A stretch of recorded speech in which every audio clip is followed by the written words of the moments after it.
Who watches this channel knows that I do love the golden age of Hollywood. And, as I've often said here on the show, it was a magical time, wasn't it? Where when you went to the movies, you just looked at people on those huge screens, whether they were the state cinemas, the Gaumont, the Regals. You went there and you were magically taken away by these superstars of the silver screen. Of course, as the veneer was peeled back later on, you realised, in fact, that these people were simply manufactured. Perhaps you could even say, like today, reality TV stars, influencers, branding, all of that sort of stuff. You only have to look at people like, say, Joan Crawford advertising Coca-Cola, Marilyn Monroe, producing and getting money for a hair dye. Everybody did it, including John Wayne for a cigarette brand, but he wishes he'd not done that now. But it was interesting when I was looking back through some footage of some of the stars, as I say, that I've been lucky enough to meet, because I discovered this about a particular lady who apparently they claimed way back in 1946 was simply, there never was a woman like Gilda.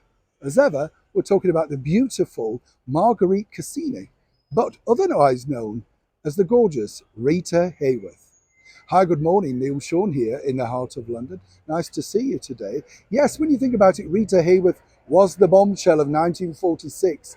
Columbia decided to release that movie with the tagline, "There never was a woman like Gilda," and apparently not. It was that particular dance, wasn't it? Put the blame on Mame. Do you remember that? And everybody literally fell in love with Rita Hayworth. But of course, she had a very checkered life herself. In 1949, she married Prince Ali Khan. And everybody thought, this is pre-Grace Kelly, remember, that she was going to be living a life of royalty. That didn't quite pan out and things moved on, as they say in Hollywood. But there was one man who was totally in love with her throughout his entire life, even though he was married numerous times himself. The superb actor Glenn Ford.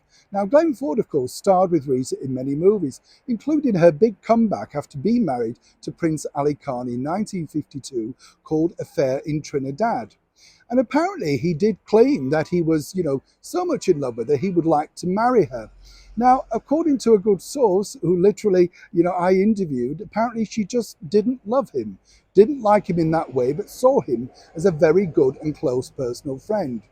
Now, again, it's strange, isn't it? Because you look at the golden age of Hollywood and you think, wow, that must have been very tricky, making movies together, knowing that this leading man, who was literally loved after the world over because he was good looking and he was a good actor, but seemingly he only loved this particular lady.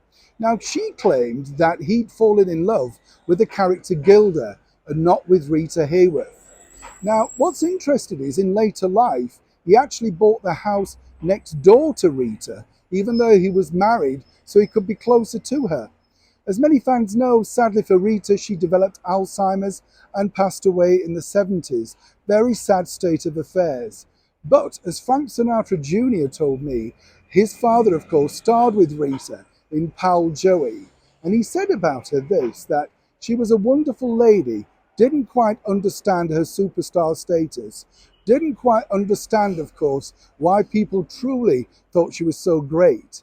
But as she also pointed out to him, that movie was a blessing and a curse because it was the start of Glenn Ford's obsession with Rita Hayworth. But more importantly, she said she could simply never live up to the title of that tagline, "There never was a woman like Gilda." So you see, when you read about Hollywood scandals and the negative side, also, it's interesting to note that big stars, even of their day, had to endure the problem of unrequited love, even if they were superstars of their day. Neil Sean in the very heart of London.